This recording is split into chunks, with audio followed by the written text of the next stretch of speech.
하나님의 말씀 요한복음 10장 1절부터 보시겠습니다. 내가 진실로 진실로 너희에게 이르노니 문을 통하여 양의 우리에 들어가지 아니하고 다른 데로 넘어가는 자는 절도며 강도요 문으로 들어가는 이는 양의 목자라. 문지기는 그를 위하여 문을 열고 양은 그의 음성을 듣나니 그가 자기 양의 이름을 각각 불러 인도하여 내느니라. 자기 양을 다 내놓은 후에 앞서가면 양들이 그의 음성을 아는 고로 따라오되 타인의 음성은 알지 못하는 고로 타인을 따르지 아니하고 도리어 도망하느니라. 예수께서 이 비유로 그들에게 말씀하셨으나 그들은 그가 하신 말씀이 무엇인지 알지 못하니라. 그러므로 예수께서 다시 이르시되 내가 진실로 진실로 너희에게 말하노니 나는 양의 문이라. 나보다 먼저 온 자는 다 절도요 강도니 양들이 듣지 아니하였느니라. 내가 문이니 누구든지 나로 말미암아 들어가면 구원을 받고 또는 들어가며 나오며 꼴을 얻으리라. 도둑이 오는 것은 도둑질을 하고 죽이고 멸망시키려는 것뿐이요 내가 온 것은 양으로 생명을 얻게 하고 더 풍성히 얻게 하려는 것이라. 나는 선한 목자라. 선한 목자는 양들을 위하여 목숨을 버리거니와 삭구는 목자가 아니요 양도 제 양이 아니라 이리가 오는 것을 보면 양을 버리고 달아나나니 이리가 양을 물어 가고 또 해치느니라. 달아나는 것은 그가 삭군인 까닭에 양을 돌보지 아니함이나 나는 선한 목자라. 나는 내 양을 알고 양도 나를 아는 것이 아버지께서 나를 아시고 내가 아버지를 아는 것 같이 나는 양을 위하여 목숨을 버리노라. 또 우리에 들지 아니한 다른 양들이 내게 있어 내가 인도하여야 할 터이니 그들도 내 음성을 듣고 한 무리가 되어 한 목자에게 있으리라. 내가 내 목숨을 버리는 것은 그것을 내가 다시 얻기 위함이니 이로 말미암아 아버지께서 나를 사랑하시느니라. 이를 내게서 빼앗는 자가 있는 것이 아니라 내가 스스로 버리노라. 나는 버릴 권세도 있고 다시 얻을 권세도 있으니 이 계명은 내 아버지에게서 받았노라 하시니라. 우리가 이스라엘 백성들은 그동안 절기를 지켜왔어요. 우리 예수님이 지금 7장서부터 우리 장막절이라고 하는 걸 가지고 장막절은 장막절 우리 물론 이건 모세오경에 이스라엘 백성들이 광야 생활을 갖다 했던 모세오경의 광야 생활을 기념을 갖다 하기 위해 가지고 장막을 짓고 집 바깥에서 유숙하면서 지키는 절기이기도 합니다. 이거는 모든 농사가 끝나가지고 수확을 갖다 하는 시절이기 때문에 수장절이라고도 이야기를 해요. 수장절. 이 수장절이라고 한다면 이스라엘 백성들이 애굽에서 종으로 400년 동안이나 종으로 터다가 출애굽을 갖다 했을 때 이걸 유월절을 지킨다고 이렇게 이야기를 했죠. 그리고 시내산에서 유대인들은 그렇게 이제 봤어요. 이 시내산에서 율법을 받았을 때 이 율법 받은 거를 오순절이라고 이해가 한 겁니다. 근데 우리는 이제 예수님이 이 땅에 오셨고 오순절이 오게 되면 너희가 성령이 오시게 되면 권능을 얻고 예루살렘과 온 유대와 사마리아와 땅끝까지 이런 나의 증인이 되리라 라고 하는 전 성경 신학적인 입장에서 봤을 때 이거는 가나안을 건너갔을 때의 이야기입니다. 가나안 입성, 이 가나안 입성을 갖다 했을 때 보리를 추수할 때라고 이렇게 이야기를 했어요. 그래서 유대인들은 율법 받았을 때를 오순절로 여기지만 우리는 이 오순절을 가나안을 입성을 갖다 해가지고 소위 하나님 나라를 시작하게 되었을 때 이 하나님 나라를 이들이 기업으로 이기 시작을 갖다 했을 때가 오순절로부터 시작되어지는 걸 우리가 이해하다 하는 거예요. 그런데 창건되어진 나라가 지금 하나님께서 이렇게 창건하신 나라가 이들이 분국되어지고 그리고 포로로 끌려가게 되어지고 회복되어지는 역사가 우리 모든 역사서의 내용이라고 그랬어요. 역사서의 내용이다. 그러니까 이 수장절을 통해 가지고 이스라엘 백성들이 어떻게 이런 구약 성경을 이해하고 있는가라고 하는 맥락을 이 장막절을 통해 가지고 저 율법서부터 시작이 되어져요. 너희 율법은 이건 너희 모세가 준 그런 그 모세인데 이건 바로 하나님의 뜻을 선포한 것이다. 이렇게 이야기하거든요. 그러니까 율법관에 대한 걸 우리가 7장을 공부할 때 이제 확인하다 했어요. 그리고 8장에 들어서면서부터 이 7장에서 이제 이 하나님의 뜻을 이야기하고 8장에서는 간음 사건을 통해 가지고 이 간음한 여인 사건을 통해 가지고 뭐 율법 중에 이제 대인 계명이라고 하는 그런 총체적인 문제를 설명하다 했다고 한다면 지난 시간에 우리 9장을 통해 가지고는 안식일 사건 이제 이제 그 장애가 있는 소경의 눈을 뜨게 하시고 그걸로 인해 가지고 이 안식일에 대한 개념이 뭔지를 그래서 대신 계명을 지킴으로 해 가지고 하나님과 관계가 회복되어진 의미를 8장 내용을 통해서 공부를 하다 했어요. 그리고 우리 7장, 8장, 9장 그다음에 오늘이 10장인데 그 10장의 오늘 제목을 보시게 되면 10장서부터 11장까지를 생명의 권세로 오신다 이렇게 이야기를 했거든요. 이거는 이 구약 언약대로 예수님이 오신 그리스도라고 하는 사실을 전 성경을 통해서 이제 증거하는 내용이 오늘의 내용입니다. 이 언약대로 내가 왔다. 그래서 이 율법과 선지 여기서 말하고 있던 모든 율법과 여기서 말하고 있는 이 율법과 그다음에 이들에 통해 가지고 선지자들이 활동을 했던 모든 이 구약 성경의 내용은 바로 우리 세례 요한이 이 땅에 와가지고 선포할 이때까지가 여기 유효한 기간이다. 이런 그 기간을 전제로 해가지고 오늘 예수님이 구약에 이 성경대로 온 걸 우리가 어떻게 확인하는가에 대한 내용입니다. 그러므로 우리는 이렇게 언약대로 오셨던 예수 그리스도 성경대로 와서 성경대로 죽으시고 성경대로 부활하심으로 해서 주님의 몸된 교회를 이루어 가시는 그런 그 예수님에 대해서 우리가 확인을 하게 되어지는 겁니다.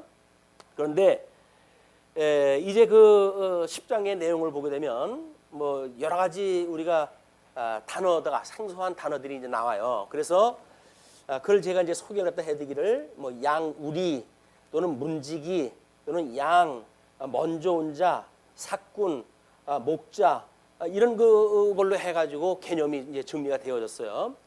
18절까지의 이야기는 쭉 한 번에 이야기한 상태이기 때문에 다른 설명이 사실은 필요가 없어요. 구약 성경을 잘 알고 있다고 한다면 다른 성경이 필요가 없어요. 다른 설명이. 그러나 이제 우리가 예수님 오셨을 때 유대인들은 구약 성경을 지금 오해하고 있기 때문에 예수님이 구약 성경을 바로 성경을 갖다 해서 모든 성경은 나에 대하여 증거한 것이야 라고 하는 것을 설명하기 위해 했던 방법들이란 말이에요. 그러므로 예수님 당시에 뭐 사내들인이라고 하는 종교 지도자들 이들이 바로 적그리스도임을 확인하는 내용들입니다. 끊임없이 예수님을 죽이려고 하는 이런 그 무리들이 어떠한 존재인지 이걸 이제 끊임없이 확인하다 하는 일이에요. 그래서 우리가 지금도 예수님은 진리라고 이렇게 이야기를 하는데 진리 대신 예수 그리스도가 바로 전파되어지는 주님의 몸된 교회야말로 우리 예수님이 함께 계신 곳이고 우리가 함께 해야 될 이유고 그리고 이걸 지키고 보수해야 될 우리들의 사명인 거예요. 이 사역상 그런 사명을 가지고 있는 겁니다. 주님의 몸된 교회가. 그러니까는 진리, 참 진리라고 하는 거는 하나밖에 없어요. 절대 진리라고 하는 건 하나밖에 없는 겁니다. 뭐 이것도 진리고 저것도 진리면 그 진리가 아니에요. 참 진리라고 하는 이치는 하나밖에 없어요. 모든 세상을 섭리하시는 하나님의 섭리는 한 가지이기 때문에 우리가 참 진리가 무엇인지 이 진리를 깨닫는 순간 우리 보고 자유를 얻는다고 그렇게 이야기를 하지 않았어요. 그러니까 잘못되어져 있는 율법관에 의해 가지고 구속당하고 이런 우리들이 진리를 알므로 해가지고 이제 자유를 얻게 되어진단 말이에요. 기나긴 명절이 다 지나갑니다. 그 명절 기간을 통해 가지고 우리는 뭐 그동안 전통적인 중추절의 어떤 절차를 따라 가지고 예수를 믿는다고 하는 성도들이 얼마나 그동안 그 절을 갖다 하느냐 마느냐라고 하는 문제 때문에 핍박을 당하는지 몰라요.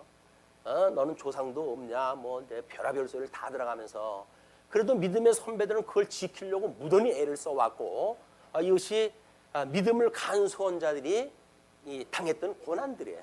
그걸 뭐 다른 사람 보기 좋게 하기 위해서 뭐 핑계를 대가지고 뭐 한다든지 이런 것이 아니에요. 이분들은 오직 그냥 하나님의 그 뜻만 생각하고 대적을 받는 것이 당연하다라고 해가지고 저를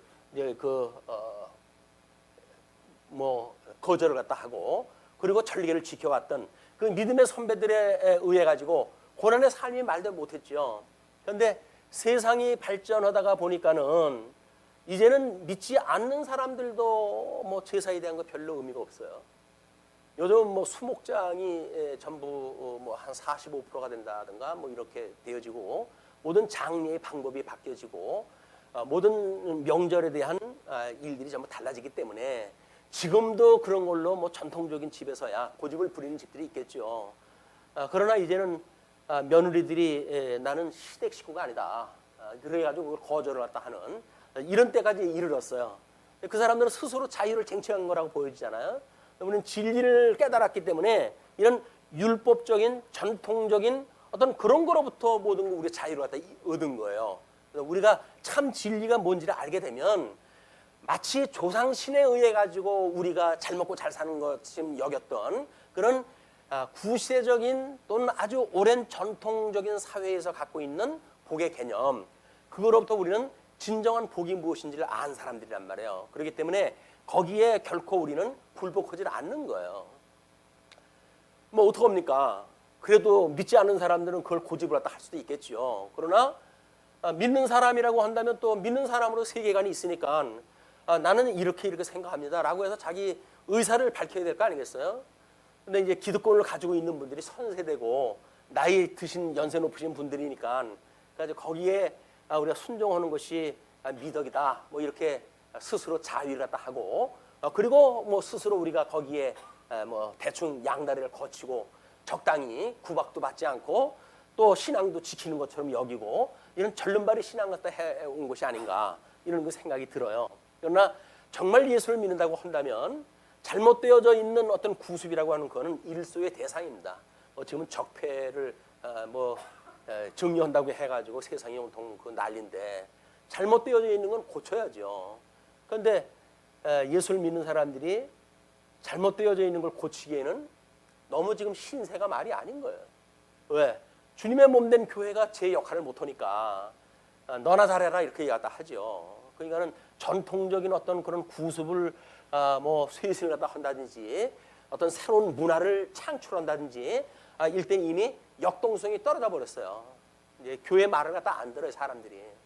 그렇기 때문에 이게 아픔이긴 합니다. 그러나 진리를 안다고 한다면 되는 것만큼 돼야 되겠죠. 하는 것만큼 해야 될 것이고 이것이 아마 기독자들의 사명이라고 보여집니다. 이 어둠의 시대에 우리가 어떻게 살아가야 될 것인가에 대한 이야기인데 이 장막절에 이제 이런 아주 긴 그 이야기예요. 요한은 지금 장막절을 중심으로 해가지고 마지막 날 때가 돼가지고 예수님이 오셨고 이런 걸 모르는 너희들이 이렇게 되어졌는데 예수님이 이런 사건을 통해 가지고 설명을 쭉 시도하면서 이분이 구약 성경에 언약되어진 메시아다라고 하는 걸 증거했는데 이제 급기야 이제 이분이 선한 목자라는 거예요. 이 거짓 목자들이 로마 제국의 통치 아래 있으면서도 마치 선한 목자 연하고 있으니까 그거를 이제 그 사도 요한은 전부 배제를 시키는 일을 지금 기록에 남기는 거거든요. 제일 먼저 문으로 들어가는 자가 양의 목자라고 이렇게 이야기했어요. 그럼 문이 무엇인가에 대한 문제 아니겠어요? 그 다음에 양의 무리라고 그랬으니까 양의 무리는 과연 어딘가? 그러면 양의 무리야. 우리 뭐 시편 23편이 온 기독인들이 애창하는 그 노래 아닙니까? 우리는 여호와는 나의 목자시니 이렇게 아주 고백을 갖다 해요. 그 여호와가 나의 목자라는 거예요. 그래서 우리를 쉴만한 물가로 그다음에 뭐 푸른 초장으로 그분이 인도하시기 때문에 우리가 어떠한 그런 암울한 이 지옥으로 우리가 설사 간다 할지라도 우리 하나님이 함께 하시기 때문에 저는 염려가 없어요 라고 하는 걸 우리가 신앙 고백다 하는 거예요. 그리고 이제 주님의 그 말씀의 견책이 우리를 이렇게 선한 길로 우리를 인도하십니다. 우리 그 주의 막대기 그다음에 지팡이가 나를 안위하신다 이렇게 이야기하잖아요. 그래서 그 막대기 하나님의 교훈에 의해 가지고 우리가 하나님이 원하는 곳이 어딘지 안식의 장소가 어딘지 그걸 우리 향해서 이제 하나님께서 인도를 해 가시는 거니까 오늘 10장의 내용을 통해 가지고는 우리는 양의 문이 되시고 또는 우리 양의 우리가 되시고 또는 선한 목자가 되시고 하는 예수님에 대해서 1절부터 18절까지 내용을 가지고 한번 정리를 해보겠습니다. 자, 그러면 그 양의 문이라고 한다면 거기서 그렇게 설명을 해드렸어요. 하나님의 백성이 영적 세계에 들어갈 수 있는 곳. 우리 이제 구약 성경의 모든 방식은 이 구약 성경의 방식은 전부 육적 계시의 방법이라고 그러지 않았어요? 그러나 신약 성경에 들어가지고 계시의 방법은 신령한 영적 계시의 방법으로 우리한테 계시를 다 하신 거예요. 그러니까는 구약 성경에 이렇게 모형적으로 그림자적으로 보여줬던 내용들을 이스라엘 백성들은 이걸 보지를 못했던 거예요. 왜냐하면 모세에게 주어졌던 이 율법이 모세가 이스라엘 백성들이 하나님의 그 영광을 보는 걸 두려워해가지고 모세가 수건에다 머리를 갖다 쓰고 이스라엘 백성들을 만납니다. 그러나 그 수건이 벗겨지는 날 예수님이 오셔가지고 새 계명을 통해 가지고 하나님의 그 본령의 그 뜻이 무엇인지를 알게 되면 우리는 이 진리의 세계, 영적 세계를 우리가 볼 수 있게 되어진다는 거예요. 그런 그 원리이기 때문에 지금 모세가 주었던 율법이 아직도 머리에 수건이 쓰여져 있어가지고 하나님의 영광을 제대로 보지 못하는, 그래서 하나님의 이 말씀을 기능적으로 이해할 수밖에 없는 이런 그 사람들에게 이 진리를 깨닫게 되어지면 이것이 계시의 정신으로, 이 계시의 정신으로 해가지고 신령한 세계를 보고 영원한 세계를 보고 영적 세계를 보면서 우리가 살아가게 되어지는 성도들의 진정한 이제 영적 예배가 시작이 되어지는 거예요. 신령한 세계를 볼 수 없다는 이야기는 아직도 육체의 눈밖에 없다는 이야기 아닙니까? 우리의 예수님의 정말 우리의 대속주라고 믿어지게 되면 영적인 눈이 뜨여져요. 그래서 이 시대가 대명천지 밝은 세상 같지만 어두움이 장악하고 있다라고 하는 그 이야기는 영적 눈이 떠져 있지는 보지를 못합니다. 얼마나 지금 어두움의 세상인지 뭐 소경을 보고 소경이라고 그러는데 예수님께서 그러잖아요. 보는 자에게 내가 보지 못하게 하고 이 보지 못하는 자를 내가 보게 하리라. 그 이야기는 본다고 하는 자들에게 하나님께서 이 육적 눈에 머무르게 해가지고 끝내 그냥 이 그림자만 보고 살다가 죽을 수밖에 없게 하시겠다는 거예요. 그러나 여기서 잘 못 보고 있던 사람들, 구약성경을 제대로 이해하지 못했던 하나님의 백성들에게는 하나님께서 소경의 눈을 뜨게 한 것처럼 눈을 뜨게 해가지고 하나님의 안식에 거하게 하시는 이 이제 섭리라도 하시겠다는 거예요. 이것까지 인도라도 하실 건데, 자 그러면 거기에서 예수님이 문지기에 대한 이야기를 다 하지요.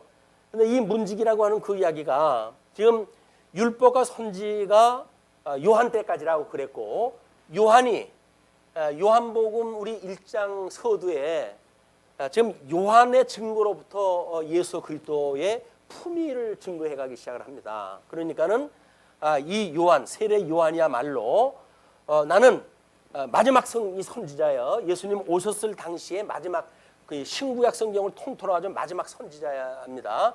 그 선지자 요한이 지금 예수를 나는 신들매도 매기를 감당치 못할 자다. 그래서 나를 증거하는 것이 아니라 이 빛이 어두움에 왔는데 세상은 그를 알아보지 못하는데 내가 그를 증거하러 왔다라고 이야기하다 하잖아요. 그러니까 요한의 증거에 의해 가지고 마지막 구약 성경에 끝나고 요한 때까지 와가지고 마지막 선지자의 선언에 의해 가지고 오셨던 예수 그리스도, 증거되어진 예수 그리스도야말로 참 목자가 되시는 거예요. 그러니까 구약 성경에 이렇게 모든 하나님의 나라는 이게 양의 나라예요. 양의 무리가 있는 나라. 이 양의 무리가 있는 하나님의 나라인데 그 양들이 이 목자가 없어가지고 우리가 이제 이때로부터 400년 동안 구약 성경의 계시가 중단되어진 시기 아닙니까? 400년 동안이나 이 계시가 중단되어지다 보니까 사람들이 하나님의 뜻이 무엇인지를 잘 몰라요. 그리고 사내들이네 이 거짓 이 교사들은 하나님의 말씀을 율법주의, 기능주의로 해가지고 이걸 전부 뒤집어 놔가지고 이 제대로 하나님 나라 안식에 거할 수 없도록 이들이 해왔던 그런 시절이기 때문에 이 양의 무리는 이 양의 문의 문지기를 통해 가지고 지금 예수님한테 인도가 되어진다는 거예요. 그래서 거기에 문지기가 설명되어지는 것이 마지막 선지자 세례 요한이라고 설명할 때 해드렸어요. 그래서 마태복음 11장 13절에 이야기했던 것처럼 모든 선지자와 율법이 예언한 것은 요한까지니 만일 너희가 즐겨 받을진대 오리라 한 엘리야가 바로 이 사람이라. 그래서 새로운 엘리야를 보내겠다, 선지자를 보내겠다고 하는 그 엘리야가 와가지고 예수님 6개월 전에 이 땅에 태어나가지고 예수님을 증거했던 마지막 선지자가 되어진 겁니다. 그러니까 문지기가 열어주는 문, 이 요한이 예언됐던 이 신약 성경의 그 문, 예수님을 통해서 전개되는 새로운 세계, 이것이 아니게 되면 여기를 통해서 들어오지 않은 모든 그 목자들은 사꾼이고 도둑이고 강도라는 이야기예요. 전부 강도예요, 이 사람들이. 강도. 예수님 대놓고 이 사람들이 강도라는 이야기입니다.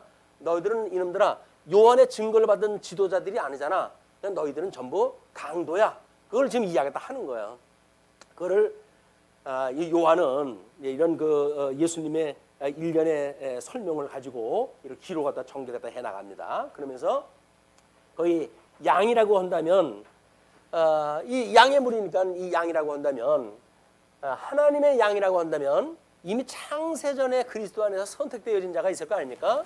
그러니까는 그리스도 안에서 선택하기로 예정되어진 자들이 있고 버리기로 예정되어진 자가 있다고 그렇게 이야기했어요.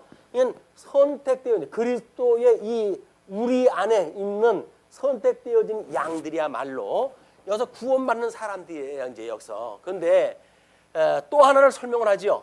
이 12지파가 양의 무리이기 때문에 그 중에 하나님 앞에 부름을 받은 자들, 이런 자들은 이제 돌아올 거예요. 1차적으로는 역사를 통해 가지고 회복기에 돌아온 사람들. 하나님 나라가 창건되어졌지만 분국과 유수라고는 가정을 통해 가지고 하나님 나라를 떠난 사람들이 한둘이 아니야. 다 부정하고, 그러나 소수가 다시 돌아옴으로 해가지고 모세 오경에서 언약되어진 대로 너희들은 나의 백성이 되어지고 나는 너희의 하나님이 될 것이야 라고 했던 그 약속이 이루어졌단 말이에요.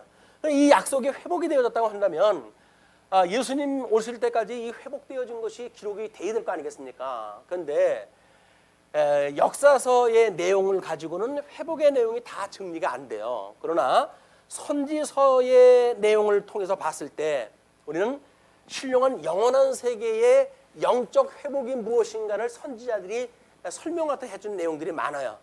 우리 특별히 에스겔 같은 경우는 저 영원한 하늘에부터 그 천사의 영광으로부터 하나님의 섭리가 어떠한지를 갖다 보여주는 그런 그 그림도 있고, 다니엘 같으면 역사적인 이 회복에 대한 걸 설명하다 하는 거예요. 그래서 다니엘서의 역사를 보게 되면 회복되어진 이거는 다니엘서의 초기 사건이에요. 왜냐면 이거는 지금 이 바사 제국에 의해 가지고 회복이 되어졌기 때문에. 그러나 바사 이후에 이제 메데 바사 이렇게 되어졌는데, 바사 이후에 헬라 제국이 등장을 하고 헬라 제국 위에 디아도코이라고 해가지고 분국이 되어지고, 거기에 이제 시리아가 이제 이스라엘 백성들을 아주 간악한 방법으로 해서 핍박을 했다 합니다. 그것이 주보에 소개해드렸던 다니엘서의 도표예요. 왜냐하면 거기에 우리 성경 구절로 보게 되면 아마 다니엘서 12장 12절에 기다려서 1335일까지 이르는 그 사람은 복이 있으리라 라고 제가 기록하다 해드렸잖아요. 그 이야기는 뭐냐면 이제 한 때와 두 때와 반 때에 이르는 아주 엄청난 고난의 시기가 이때 있어요. 그러니까는 회복의 역사가 있으면 우리는 역사의 내용을 가지고는 예수 그리스도의 우리 탄생과 고난과 죽으심과 부활이야라고 하는 어떤 역사적 통시적인 내용을 볼 수가 있지만 이 회복에 담겨져 있는 기나긴 역사, 복잡한 역사는 선지서를 보지 않으면 알 수가 없어요. 역사에서의 내용만 가지고는 볼 수가 없는 내용이기 때문에 그렇습니다. 다니엘서에 보게 되면 165년까지 이 하나님을 믿는 성전 예배를 드리는 사람들을 집단 살인을 갖다 벌이는 이런 아주 아수르의 안티오코스 4세라고 하는 간악한 왕이 이제 등장을 해가지고 이스라엘 백성들을 공격을 하잖아요. 그때 이제 여기 소개되어지는 수전절이 거기서 요한복음에는 이제 10장 22절에 예루살렘에 수전절이 이르렀다라고 이야기를 하지 않습니까? 이 수전절이 그들에 의해 가지고 성전이 훼손이 되어졌어요. 말 못하는 제물로 들어와가지고 성전을 더럽혔고, 그러나 마카비 형제들에 의해 가지고 이제 모든 성전을 탈환하고 이제 독립국가가 선언되어지고 이렇게 해가지고 근 100여 년이 넘는 통일 왕국 시대가 이루어지게 되어집니다. 하스몬 왕조까지. 이런 거는 성경에 나와져 있지도 않아요. 그러나 다니엘서의 역사를 보게 되면 이렇게 이루어질 거라고 하는 것이 예언으로 선포가 되어졌어요. 이거는 그 다니엘서를 보고 우리는 이것이 이렇게 회복이 되어진다는 것이로구나 라는 걸 이해를 해야 되는데, 선지서를 끌어다가 요한계시록까지 끌고 가서 설명을 한다든지 라는 이야기는 정상적인 방법이 아닌 거예요. 왜? 예수님이 그랬잖아요. 모든 구약은 나에 대해서 증거를 한 거다라고 했기 때문에, 물론 신약 성경을 기록한 사람들이 구약 성경의 아이디어를 따가지고 나름대로 설명을 할 수는 있죠. 그러나 그 설명은 예수님의 새 언약으로부터 모든 것들이 해석이 돼야지 구약 성경을 그대로 갖다가 그것이 지금 이루어지고 있다 이렇게 보면 안 되는 거예요. 유대인들도 지금 뭐라 그럽니까? 이 구약 선지자들이 이야기했던 이스라엘의 회복이 지금 이루어지고 있다 이렇게 보는 거 아니에요. 이스라엘의 역사 회복하고 성경은 아무 상관이 없어요. 근데 그 성경을 그렇게 보게 되면 뭐예요? 예수님의 증거되어진 것이 아니라 하나님이 이루시는 역사를 증거하는 내용으로밖에 안 돼요. 이게 계시서가 아니라 역사서로 전락이 돼버리고 만다. 물론 역사적인 해석이 우리한테 필요하지만 그 역사적인 해석은 신령한 해석을 하기 위한 것이지 그게 목적이 아니란 말이에요. 지금 마치 1948년 이스라엘이 회복됐다, 광복이 됐다, 나라를 세웠다 라고 하는 것이 구약 선지자가 이루어진 게 아니에요. 구약 성경이 그 완성되어진다는 것은 예수님이 회복되어진다고 하는, 죽음으로부터 부활하신다고 하는 그런 내용을 구약적 방법으로 설명을 한 것이지, 이제 지금 시대의 역사를 설명한 내용이 아니다. 근데 유대인들은 그건 믿고 싶죠. 구약 성경은 아직 예수님을 그들은 믿지 않으니까 지금 이루어지는 걸 통해 가지고 이 하나님이 이루신다고 그들은 볼 거예요. 그러나 기독교라고 하는 것은 예수님의 증거되어진 거고, 예수님이 그걸 다 이루셨고, 그 예수님이 이제 새 언약을 하시고 승천하셔서 하나님 보좌 우편에서 성령을 보내주시고 그로 하여금 주님의 몸된 교회를 직접 당신의 몸으로 온전케 해가시는 거 아닙니까? 이 교회라고 하는 것은 예수 그리스도가 머리가 되어지고 주님의 몸된 교회는 그의 지체가 되어서 이걸 주님께서 온전케 해가신단 말이에요. 그게 천상사역이에요. 지금 우리끼리 모여가지고 예배를 드리니까 그냥 우리끼리 모인 거야 라고 하는 그 이야기는 영적 눈으로 보지 않기 때문에 그런단 말이에요. 영적 눈을 뜨고 보면 뭐라는 이야기예요? 여기는 성령이, 예수님이 보냈던 성령이 오셔가지고 지금 성경을 가르치기도 하고 듣기도 하고 깨닫기도 하시는 이런 역사가 있어 이루어지고 있는 거예요. 성령의 주님의 몸된 교회가 그냥 사람들의 이 모임이 아닙니다. 집단이 아니에요. 이거는 성도들의 모임이에요. 성도들. 예수를 그리스도로 믿고 신인한 자들이 모이는 곳이에요. 그러나 이제 하나님께서 이 회복에 이르실 때 수많은 사람들이 제거되어지는 것처럼 주님의 몸된 교회에 왔을 때에도 하나님 앞에 바깥으로만 부름을 받은 사람들은 끝내 견인에 이르지를 못해요. 이 견인에 이르지를 못하는 거예요. 그래서 우리가 끝까지 하나님이 우리를 견인에 이르게 했다고 하는 그 약속을 붙들고 살아가는 것이 믿음으로 우리가 지키는 일입니다. 믿음이 없다고 한다면 여기서 조건이 안 되거나 그렇게 되면 아닌가 배라고 해가지고 교회고 진리고 필요 없어요. 그 사람들은 여기서 사꾼들이 다 버리고 도망가듯이 다 버리고 도망가는 사람들이에요. 자, 그렇기 때문에 그 문지기라고 하는 그거는 지금 이제 세례 요한이고, 양이라고 하는 거는 성도가 있고, 또 한 무리가 있다고 그러잖아요. 또 한 무리. 구약 성경에 말하고 있는 거는 아브라함의 그 자손으로 언약되어진 모형적 방법으로 설명되어진 사람들을 이야기한 거예요. 또 한 무리는 뭡니까?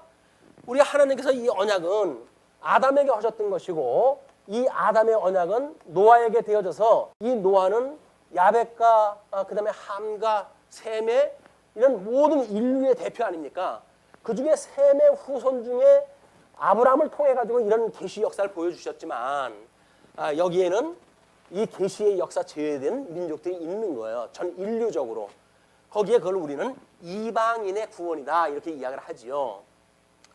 요한계시록에 가게 되면 이제 입맞은 자 14만 4천에 대한 이 사람들이 나와요. 이 14만 4천 사람들이 12지파 12만씩 해가지고 12지파 사람들이 나오는데 또 한 무리가 나와요. 흰옷을 갖다 입은 이 흰옷을 입은 한 무리가 또 나와요. 이것이 소위 구약성경대로 설명되지 아니한 여기 열외에 있었던 이방인들의 구원인 거예요. 그것을 언약을 이루기 위해 가지고 예수님이 이방인에 대한 구원을 이야기를 했고 여기서 사도 우리 바울은 이방인들 유대인들이 그의 복음을 받아들이지 않을 때에 발에 먼지를 털고 이방인을 향하여 간 거예요. 이들에게 복음을 증거했을 때 그들이 그 복음을 받아들이고 오늘날까지 오게 되어진 겁니다. 우리는 이 언약의 외인들이었어요. 그러나 이제 이 구약성경으로 보여줬던 그런 언약은 모형적으로 보여준 거기 때문에 실체로 보여줬던 하나님의 그 언약 속에 우리가 포함되어 있어서 오늘날 그 예수를 그리스도로 믿고 우리 예수님을 믿는 거예요. 주님의 몸된 교회의 성도가 되어진 거란 말이에요. 이게 이제 양에 대한 무리에 대한 이야기입니다. 그다음에 먼저 온 자는 사꾼이라고 그랬잖아요. 그 먼저 온 자가 뭡니까? 이 요한을 통해 요한의 증거에 의해 가지고 오는 예수 그리스도가 아닌 이때 이제 이 성경이 끝나고 이때로부터 시작되어지는 종교 지도자들의 모임이 사내들인이라고 하는 지도 체제니까 이들은 요한이라고 하는 사람을 거치지 않고도 오는 사람들이에요. 담치기 했단 말이에요. 담치기. 요 문지기를 통해 가지고 들어와야 되는데 담치기를 갖다 해가지고 왔던 사람들은 전부 사꾼이에요. 사꾼. 사꾼이라고 하는 걸 여기서 지금 설명했다 뭐라고 그래요? 그들은 자기네 유익을 위해 가지고 이 일을 갖다 한다 그 이야기예요. 하나님의 영광을 위해서 하는 것이 아니라 자기의 유익을 위해서 하는 거예요. 그러니까 이런 계시의 정신을 우리가 잘 봤을 때 주님의 몸된 교회에서 갖다 했을 때 이건 우리의 유익을 위한 것인가 아니면 주를 위한 것인가라고 하는 것이 끊임없이 분별하다 해야 된단 말이에요. 그래서 고린도서의 사랑의 그 이야기를 쭉 할 때 뭐라 그럽니까? 사랑은 자기의 유익을 구하는 것이 아니라 그러잖아요. 사랑은 자기 유익 구하는 게 아니에요. 근데 사람들은 자꾸 여기서 자기 유익을 구하려고 그래요. 왜? 복음을 몰랐을 때 배운 게 그거니까. 근데 여기는 자기 유익을 구하는 것이 아니라 철저하게 주를 위하여 진리와 함께 기뻐하는 자들의 모임이 사랑하는 관계란 말이에요. 사랑하는 관계. 근데 이거를 지금 설명하다 한 거예요. 그 이제 그들이 사꾼이고 진정한 목자에 대한 거를 이렇게 이야기를 하죠. 이제 그 우리 설명 방식에 보게 되면 여호와 자신이 바로 하나님 백성의 선한 목자라고 했으니 그리스도가 이 세상에 오신 때 그 예언들은 성취되었다. 예수님이 이 땅에 오심으로 해가지고 선한 목자로 여기에 양의 그런 그 목자로 이분이 오신 거를 지금 아마 그 요한은 자세하게 이 양에 대한 그런 그 설명을 가지고 복잡한 구약 역사를 간단하게 설명이 되어진 거야. 우리는 이 양에 대한 그 양의 문, 선한 목자에 대한 설명, 뭐 1절부터 18절까지 짧은 내용이지만 그 내용을 통해 가지고 예수가 그리스도라고 하는 사실을 구약성경 전반의 논리를 통해 가지고 볼 수가 있었던 거예요. 그것만 가지고 놓고 보게 되면 이 구약성경 배경이 없이 1절로부터 18절까지 우리가 공부를 하게 되면 그 해석이 중구난방이 되는 거야. 중구난방이 되어져 가지고 자기가 설명하고 싶은 대로 설명을 해버려요. 뭐 문지기도 자기가 설명한 사람을 대고 양도 자기가 설명하고 싶은 사람을 붙여버리고 이렇게 되어져 버리기 때문에 성경의 논리성이 전부 깨져버리고 마는 겁니다. 그러나 지금 요한이 논리적으로 이런 수장절을 통해 가지고 나름대로 어떤 이 일련의 사건을 설명을 했다는 이야기는 논리적인 설명이 아닐 수가 없어요. 논리적인 설명에 의해 가지고 우리는 바로 구약성경의 전면에 대한 이야기. 저 율법으로부터 이건 어떤 율법에 대한 온전한 율법을 이 땅에 이루려고 오셨던 예수님, 이런 내용을 한눈으로 볼 수 있게끔 요한이 설명하다 한 겁니다. 자, 그러면서 19절부터 21절 보시게 되면 유대인들의 분쟁이 시작이 되어집니다. 21절, 이 말씀으로 말미암아 유대인 중에 다시 분쟁이 일어나니 그 중에 많은 사람이 말하되 그가 귀신 들려 미쳤거늘 어찌하여 그 말을 듣느냐 하며, 어떤 사람은 말하되 이 말은 귀신 들린 자의 말이 아니다, 귀신이 맹인의 눈을 뜨게 할 수 있느냐라고 하더라. 그러니까 지금 분쟁이라고 하는 것이 그 이야기예요. 한쪽에 이 사람들의 이야기는 이제 주류를 이루고 있는 사람들은 뭐 우리가 흔히 이야기를 하잖아요. 말 같지 않은 소리 갖다 하게 되면 야, 그 뭐 미친 얘기를 갖다 뭘 그거 듣냐, 말을 타냐, 못 듣는 척해 라고 해서 일축을 갖다 해버리는 게 가장 심사가 편해. 내 마음에 맞지 않는 일을 갖다 했을 때 그거를 옳으냐 그러냐 시비를 따지려고 한다면 완전히 이건 머리 돌아가 버리고 말아요. 왜? 자기 논리대로 아니니까. 상대방의 논리는 그게 아니잖아요. 그걸 무대뽀라고 해요. 무대뽀. 그냥 자기 하고 싶은 대로 해버리는 거예요. 그걸 자기 논리를 가지고 설명을 하려고 하는 게 설명이 안 되는 거예요. 설명 안 되는 걸 설명하려니까 머리에 쥐가 나요. 그런 일축하는 사람들, 그건 무대뽀라고 그래요. 무대뽀. 임진왜란 때 철포를 가지고 그 사람들은 들어왔는데 그 사람들에게 이 활을 갖다가 우리가 무기를 삼아가지고 맞섰던 거 아니에요?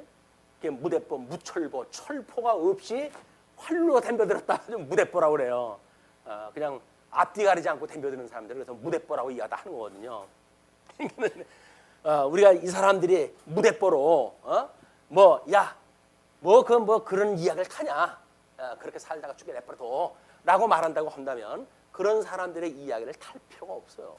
그건 논리적으로 설명이 안 되기 때문에 그렇습니다. 근데 이 사람들이 끊임없이 지금 자기네들이 어떤 그 지도권을 장악을 하고 뭐 요직을 차지하고 있으니까 뭐 부족한 게 없어요.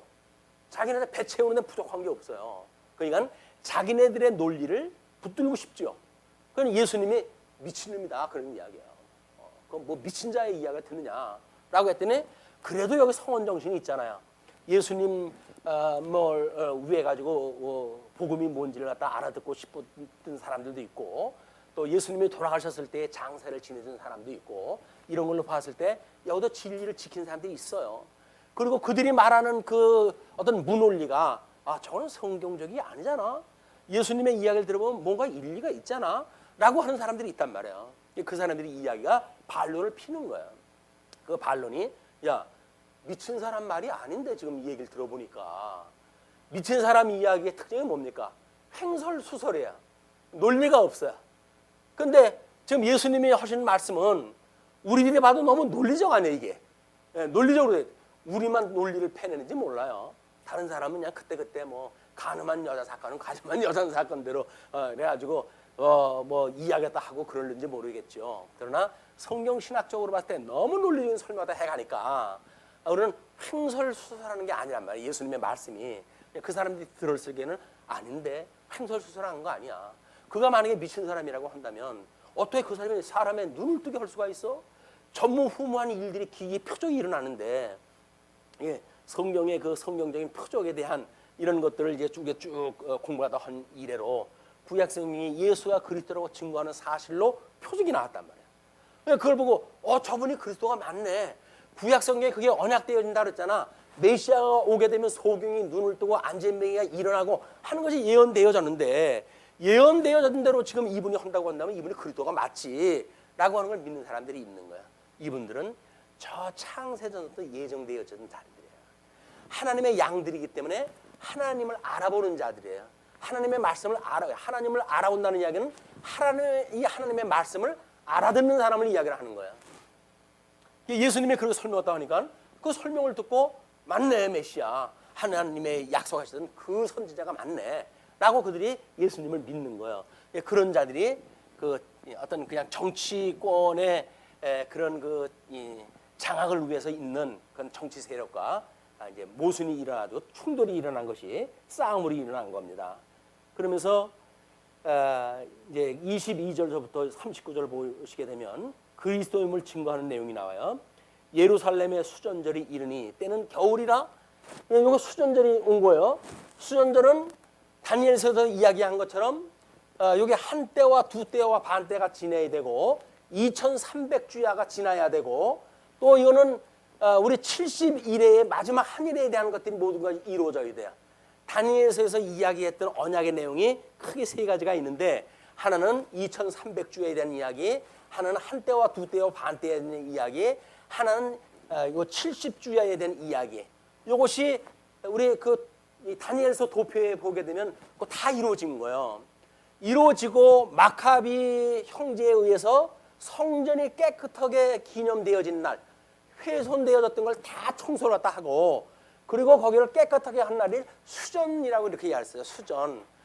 요때가 35일, 그 2300주야가 다 끝이 나고 35일이 지났을 때 45일입니까? 요게 지났을 때 이 사람 참여하는 사람들이 복 있는 사람들이란 말이에요. 2300주야 그 고난의 시간이 끝나고 수전이 깨끗하게 되어져서 하나님을 예배할 수 있는 그곳에 머물 수 있는 자들이 복 있는 자란 말이야.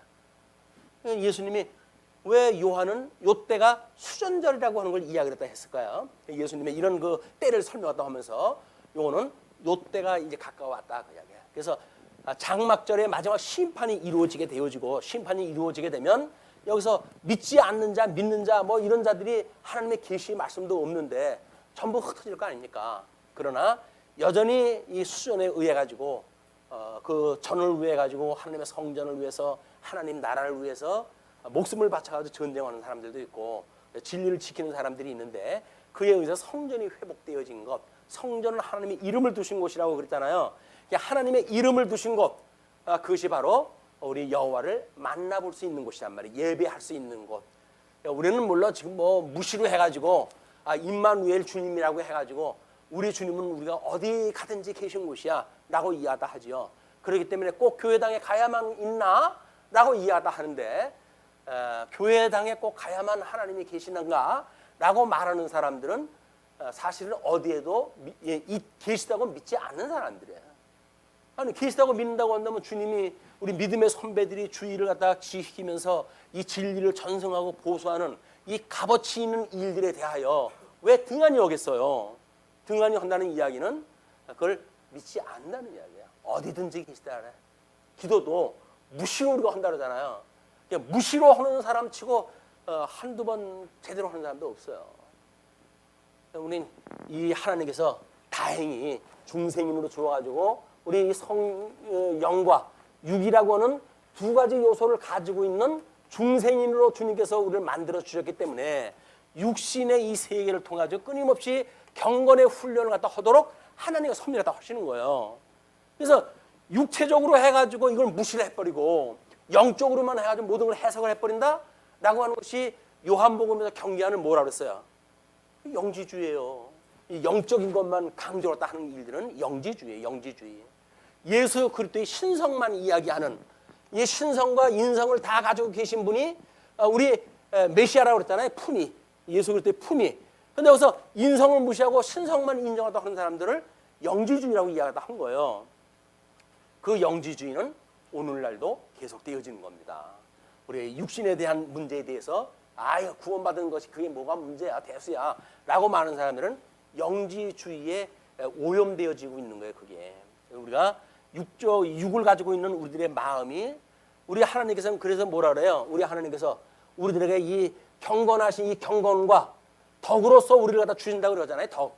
이 덕 위에 지식을 더하고 이 지식을 더하고 지식을 한다 그러니까 마치 그게 성경에 있는 지식이 다 자기 걸로 아니까 절제를 갖다 하고 이 절제를 갖다 하게 되면 이건 인내를 갖다 하지 않으면 안 되잖아요. 인내를 갖다 하고 인내를 갖다 하게 되어지게 되면 이 인내되어지는 가운데 우리 경건이 어떠한지에 대한 이런 것이 만들어지기 때문에 여기에 오래 참음 뒤에 우리가 이 덕을 세운다고 하는 여기에 경건이 이루어지는 거예요. 경건 위에 형제 우애를 두고 형제 우애를 갖다 두고 그리고 여기에 사랑을 더하라. 이것이 이 경건과 덕으로 우리 주님께서 우리에게 신령한 능력을 주셨던 일이 구체적으로 실천되어져 가는 과정이란 말이에요. 그런데 여기서 이 덕을 갖다가 어떻게 세우는지에 대한 개념이 없다고 한다면 그는 경건이라고 하는 훈련, 영적인 것만 생각하다 하는 이거는 영적 존재에 대한 것만 이야기를 하는 영지주의가 다른 바가 없다. 매우 성경이나 교회에서 경계될 대상들입니다. 그러면서 이제 그 때를 그렇게 이야기를 하고 23절 예수께서 성전 안 솔로몬 행각에서 거니시니 그때 우기인데 아마 그 비를 피할 수 있는 곳에 지금 거닐고 계신 것 같아요. 유대인들이 애워싸고 이르되 당신이 언제까지나 우리 마음을 의욕하게 하려 하시나이까 그리스도이면 밝히 말씀하소서. 그러니까 이 사람들이 여기서 혼란이 온 거야. 이게 뭐 종교 지도자들끼리도 갑론을박을 하니까 도대체 뭐냐 분명히 밝혀라 라고 이야기하다 하는 거예요. 근데 예수님께서 그들에게 이렇게 말씀하십니다. 예수께서 대답하시되 내가 너희에게 말하였으되 믿지 아니하는도다. 예수님은 끊임없이 지금 이 이야기를 하신 거예요. 이 이야기를 했는데 이들은 그 이야기를 했는데도 불구하고 밝히라고 이야기하다 하니까 내가 내 아버지의 이름으로 행하는 일들이 나를 증거하는 것이거늘. 예수님께서 한 모든 표적적인 일들이 구약 성경에 언약되어진 걸 했던 거 아니에요? 그럼 뭘 더 보이란 말이냐 이렇게 보였으면 됐지. 예수님이 그 이야기예요. 그런데 왜 그러냐면 너희가 내 양이 아니므로 믿지 아니하는도다. 너희들은 내 양이 아니기 때문에 믿지 않는 거야. 그 이야기예요. 내 양은 내 음성을 들으며 나는 그들을 알며 그들은 나를 따르느니라. 주님의 양은 주님의 몸된 교회가 될 거 아닙니까? 주는 그리스도시요 살아계신 하나님의 아들입니다 라고는 신앙 고백을 가지고 주님의 몸된 교회에 우리가 이론이 됐어요. 이렇게 되어지는데 따른다는 이야기는 뭐예요? 예수 그리스도의 형상을 닮아가는 일, 이것이 따르는 일이에요. 이 형상에 이루기까지 우리가 여기서 이루어지는 거지. 주는 그리스도시고 살아계신 하나님의 아들이에요 라고는 신앙 고백만 가지고 신앙생활이 되는 게 아닙니다. 이 형상을 닮아가는 일이 뭐예요? 경건의 훈련을 해 가야 된단 말이에요. 근데 여기서도 예수님 들어가지고 외소되어진 사람들은 이거의 모양은 있어요. 경건의 모양은 있으나 그들이 실체적으로 경건이 없는 거예요. 그걸 신약성경 그 사도들은 그걸 지적하다 하는 겁니다. 너희들이 경건한 것처럼 모양은 꾸리고 있는데 정말 그 경건이 뭔지를 너희들이 모르고 있어. 경건이라고 하는 거는 이렇게 되어지는 거야. 우리 주님께서 주신 능력을 가지고 너희들이 이렇게 살아가게 되어지는 거야. 그냥 따르게 되어지는 거야. 주님의 모습을 닮아가게 되어지는 거야 라고 하는 걸 이야기를 하는 거죠. 자, 그러면서 내가 그들에게 영생을 주노니 영원히 멸망하지 아니할 것이요 당신의 양들에게는 또 그들을 내 손에서 빼앗을 자가 없느니라. 그 이야기는 뭐야? 빼앗을 자가 없다. 이 견인에서 이들을 빼앗을 자가 없다는 이야기는 하나님의 양들이 주님의 말씀을 들을 수 있는 귀가 있고 그를 따르는 경건에 그런 참여되어지고 이런 사람들은 견인에 제외가 될 수가 없는 거예요. 빼앗을 수가 없어요. 이걸 못하도록 해가지고 사단들은 끊임없이 공격을 하죠. 영지주의적인 방법으로 뭐 구원파에서 이야기했던 것처럼 구원받았으면 됐지 죄가 무슨 문제야 라고 이야기를 한다든지 이런 거 일들은 전부 견인에 이르지도록 못하도록 노략질을 갖다 하는 거예요. 원수들이. 근데 주님의 말씀을 우리가 모르게 되면 견인에 이르지 못하도록 하는 노략질에 우리가 노출되어지는 겁니다. 주님의 몸된 교회는 이 이리들에게 완전히 노출되어져 있는 곳이에요. 여기가. 교회는 아무나 들어옵니다. 아무나 들어와요. 그리고 경건의 모양을 가지고 세례를 받았다고 해가지고 들어와 버려가지고 여기서 장로가 되어지고 목사가 되어지게 되면 이 사내들인의 그런 거짓 지도자들처럼 주님의 몸된 교회를 자기 기업처럼 여기는 거예요. 이거를 정신 차리지 않으면 이게 예수님 시대의 이야기가 아닙니다. 지금 현재 이야기예요. 이게 왜? 이거는 지금 예표적으로 보여준 사건 아닙니까? 주님을 통해서 예표적으로 보여준 사건이기 때문에 주님의 그 몸된 교회도 어떤 외소를 받은 사람들이 모양새만 꾸려가지고 들어와가지고 뭐 정치를 갖다 해가지고 교회를 정치적으로 이용을 갖다 하고 하는 것들은 전부 그런 무리들이에요. 하나님의 말씀을 들을 수 있는 귀가 우리한테 있다고 한다면 끊임없이 말씀을 우리가 일용할 양식을 달라고 기도하다 하셔야 돼요. 일용할 양식이 없다고 한다면 우리는 여기에 노출되어진 때 아니 양이 어떻게 이 이리에게 우리가 당할 수가 있습니까? 그는 주님의 말씀이 우리를 지킬 수 있게 하기 때문에 그게 주님께서 지키시는 방법이란 말이야. 아니 내가 주님의 양인데 주님께서 지켜주겠죠. 근데 주님의 말씀을 듣지도 않으면서 어떻게 지켜줘요? 주님의 말씀을 들어야 일용할 양식으로 인해 가지고 우리가 우리에게 죄진 자를 용서해 준 것처럼 우리 죄를 용서해 주시고 우리를 시험에 들게 하지 마시고 우리를 악에서 구해 주세요. 라고는 끊임없는 기도가 여기서 이루어지는 거란 말이에요. 그런데 아이 구원받은 사람인데 내가 뭐 원수가 나를 갖다 잡아먹어? 뭐 하나님은 뭐 그럼 지금 손 놓고 있나? 라고 이야기하다 하잖아요. 왜 손을 놓고 계셔요? 지금도 끊임없이 성령을 통해 가지고 말씀으로 해가지고 우리한테 양육하고 이 말씀으로 해가지고 우리들한테 이런 삶을 살아가도록 교훈을 갖다 하시는데 책망하고 교훈하고 헌데도 불구하고 우리가 안 듣는 거 아니에요. 하나님의 교훈, 우리 말씀은 살았고 운동력이 있는 거라고 그러지 않습니까? 그래서 교훈과 책망과 바르게 함과 의로 교육하기에 이때 합당한 것인데 말씀을 듣고 책망이 안 돼요. 아이 뭐 나한테만 한 얘기인가? 뭐 성경에 기록되어 있는 거지. 책망이 안 되니까는 의로 교육하기에 이 말씀이 역사를 안 하는 거예요. 듣게 하시는 분한테는 이게 역사가 되지요. 듣지 않게 하시는 분한테는 여전히 그 말씀은 우리한테 부도예요, 부도.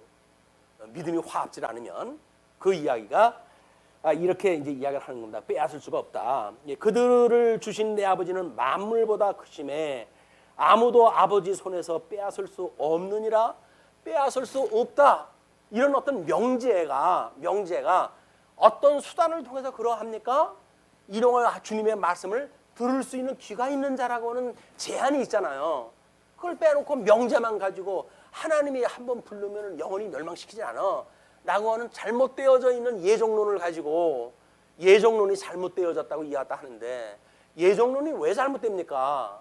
예정론을 이해한 자기가 잘못 이해한 거지. 그리고 이론만 잘못했대. 믿음의 선배들이 그렇게 설명했던 원리가 뭔지를 모르니까 자기네 방식대로 이해를 했다 하고 설명이 잘못됐다는 거예요. 나와 아버지는 하나이니라 하신대. 야, 내가 아버지야. 삼위일체 내가 성자 하나님이야, 인간들아. 이야기를 하시는 거예요. 유대인들이 다시 돌을 들어 치료하거늘, 이거는 그땐 죽여야 될 상황입니다. 우리 그 신명기에 나와져 있는 것처럼 참담한 말을 갖다 하면 돌로 쳐서 죽여야 돼요. 그러니까는 돌을 들어 치료하거늘 예수께서 대답하실 때 내가 아버지로 말미암아 여러 가지 선한 일을 너희에게 보일거늘 그 중에 어떤 일로 나를 돌로 치료하느냐? 돌로 치료하려고 한다면 명분이 있어야지. 어떤 명분으로 어떤 제목으로 돌을 치료하는 건데? 라고 하는 유대인들이 대답하되 선한 일로 말미암아 우리가 너를 돌로 치려는 것이 아니라 선한 일로 가지고는 어떤 핑계댈 게 없는데 네가 신성모독으로 인함이니 내가 사람이 되어 자칭 하나님이라 함이로다.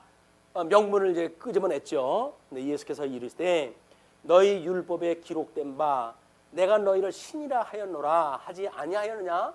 하나님께서는 여기서 하나님의 신성에 참여되어진 자들 이런 자들에 대하여 이야기하지 않았더냐?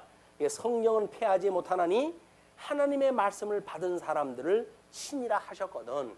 예수님께서 구약의 언약처럼 이렇게 신성을 가지고 하나님의 말씀을 인해 가지고 하나님과 내가 하나라고 이야기했거늘 너희가 어찌하여 신성모독이라 하느냐? 전부 지네들이 오해를 갖다 해놓고 예수님이 잘못됐다고 그러는 거 아닙니까? 이건 성경을 오해한 것이 결국은 예수님을 오해한 겁니다. 그러니까 만일 내가 내 아버지의 일을 행하지 아니하거든 나를 믿지 말려니와. 만약에 여기서 언약되어진 대로 내가 안 했다고 한다면 나를 믿지 아니하거니와 내가 행하거든 나를 믿지 아니할지라도 그 일은 믿으라. 이것이 구약에 언약되어진 일이야 라고 하는 그거는 믿어라. 그 이야기죠. 그러면 너희가 아버지께서 내 안에 계시고 내가 아버지 안에 있음을 깨달아 알리라 하시니 삼위일체 하나님의 그 비밀이 있는 걸 너희들이 알게 될 것이야. 하나님이 너희들한테 이렇게 구약 성경을 통해서 했던 거는 성자 하나님이신 예수를 통해 가지고 이걸 이루게 하시려는 언약의 말씀이기 때문에 이것이 성부 하나님 안에 성자 하나님이 함께 계시는 거로구나. 이걸 너희들이 알 수가 있을 것이야. 그들이 다시 예수를 잡고자 하였으나 그 손에서 벗어나 나가시니라. 예수님께서는 지금 벗어났다는 이야기는 뭡니까? 이때 이제 이 사람들이 이 사내들인의 이 사람들은 그 때를 맞춰가지고 온 사람들이 아니잖아요.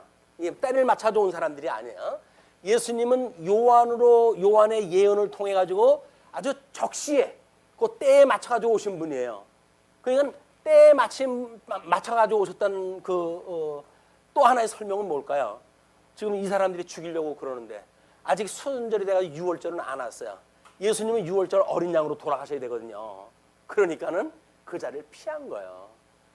예수님 뭐가 꿀리는 게 있구나 이렇게 생각하시면 안 돼요. 세상 논리를 따라가지고 예수님은 유월절에 돌아가셔야 되기 때문에 예수님은 모든 때를 맞추시는 분이란 말이에요. 때를. 그냥 수전절에 때를 통해 가지고 이렇게 교훈을 갖다 했고 장막절에 때를 통해 가지고 설명을 갖다 했고 이렇게 했던 것처럼 유월절 어린 양으로 돌아가셔야 되기 때문에 지금 그들이 죽이려고 했던 장소를 잠시 피하게 되어진 거란 말이에요.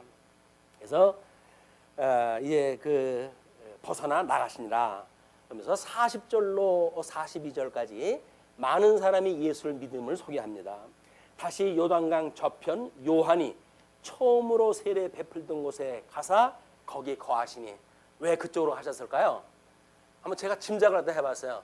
주님께서 10장의 내용을 쭉 이제 요한을 통해 가지고 기록 갖다 허기하셨을 때 요한이 마지막 유대인들의 모든 논쟁을 그치시고 왜 예수님께서는 세례 요한이 세례받던 곳으로 가셨을까? 그것이 요한이 지금 문지기라고 하는 걸 강조했잖아요. 요한의 증거로 인해 가지고 내가 그리스도인 것이 분명하지라고 하는 걸로부터 10장에 대한 이야기를 설명해 갔잖아요. 그러니까 요한이 세례를 베푸는 곳에 가셨다는 이야기는 내가 너희한테 말로 했던 그거를 몸소 거기서 보여줄게. 이쪽 장소로 가신 거예요 지금. 그래가지고 이 세례 베풀던 곳에 가서 거기 거하시니 많은 사람이 왔다가 말하되 요한은 아무 표적도 행하지 아니하였으나 그들이 그렇게 믿었던 이 사람은 하나님의 선지자가 맞아 라고 모든 사람들이 그렇게 믿었던 사람들이에요. 유대인들조차 그걸 믿고 세례를 받으러 왔던 거 아니에요? 예수님께서 뭐라 그래요? 세례 요한이 독사의 자식들은 누가 너희들 세례 받으라 그랬어? 너희들이 이 진노의 심판을 면하라고 그랬어? 라고 해서 다 쫓아내버리고 말잖아요. 이 사람들이 세례 요한은 믿었단 말이에요. 왜? 워낙 많은 사람들이 세례 요한을 믿었기 때문에 세례 요한이 마치 거짓 선지자라고 말하게 되면 지네들이 전부 돌로 맞아 죽어야 돼요. 그렇기 때문에 세례 요한은 하나님의 사람이라고 다 인정을 해버렸어요. 이 사람들도. 그렇기 때문에 지금 요한이 세례 베풀던 곳에 예수님이 갔는데 거기에서 있었던 사람들이 요한은 세례만 줬지 뭔가 표적, 이사, 기적 이런 것들을 행하지 않았잖아. 그런 그 이야기예요. 그 이야기가 거기서 이야기가 표적도 행하지 아니하였으나 요한이 이 사람을 가리켜 말한 것은 다 참이라 하더라. 요한이 증거했던 것. 문지기는 문지기로서의 역할을 갖다 해야지. 문지기가 이 사람들도 만약에 문지기가 된다고 한다면 당연히 예수가 그리스도로 이분이 오실 거라고 이야기를 해야지요. 우리가 지도자야라고 하는 이야기를 하면 안 되죠. 이 사람들은 자기가 지도자 예언했고 이 요한은 오실 자가 이분이 지도자다, 예수 그리스도다라고 하는 걸 이야기를 했기 때문에 그를 사람을 가리켜 말하는 것은 다 참이라 하더라. 그냥 세례 요한의 말이 참이다라고 그러니까 예수님 뭐예요? 그리스도라고 하는 걸 이 사람들이 다 인정을 한 거예요. 이 세례 요한의 표적은 없어도 그가 말한 것들은 참이기 때문에 예수님이 오셨던 그 일은 옳은 것이다. 그리하여 거기서 많은 사람이 예수를 믿으니라. 많은 사람들이 예수를 믿게 되어져요. 세례 요한이 세례를 베풀던 그곳에. 이것이 10장을 통해 가지고 우리 사도 요한이 지금 어떻게 구약 성경을 논리적으로 설명하다 할 것인가를 성경에 기록되어져 있는 이건 지금 에스라서부터 에스더서까지의 그 내용이 회복의 역사서 내용 아닙니까? 그거의 내용 가지고는 숨어져 있는 그런 의미를 너희들이 알 수가 없어. 그렇기 때문에 다니엘서에 대한 해석 이런 것들을 온전히 알아야 너희들이 이 예수가 그리스도라고 하는 걸 알 수가 있는 거야라고 하는 걸 요한은 지금 그거를 이렇게 어떤 양이라고 하는 예화를 통해 가지고 이스라엘 전 역사를 지금 소개를 한 거예요. 이 역사가 우리도 이 시간 이스라엘의 역사가 바로 그 역사로구나 라고는 깨달음이 있었으면 좋겠습니다. 그리고 세례 요한의 어떤 표적은 없었지만 그가 증거했던 그리스도가 맞구나라고 했던 일들에 우리 동일했다 하고, 그래서 그 예수 그리스도를 믿는 주님의 몸된 교회의 아름다운 성도로서 주님 오시는 그날까지 이 견인의 은혜에 참여되어지는 복 있는 성도가 되어지기를 바랍니다. 네, 기도하시죠.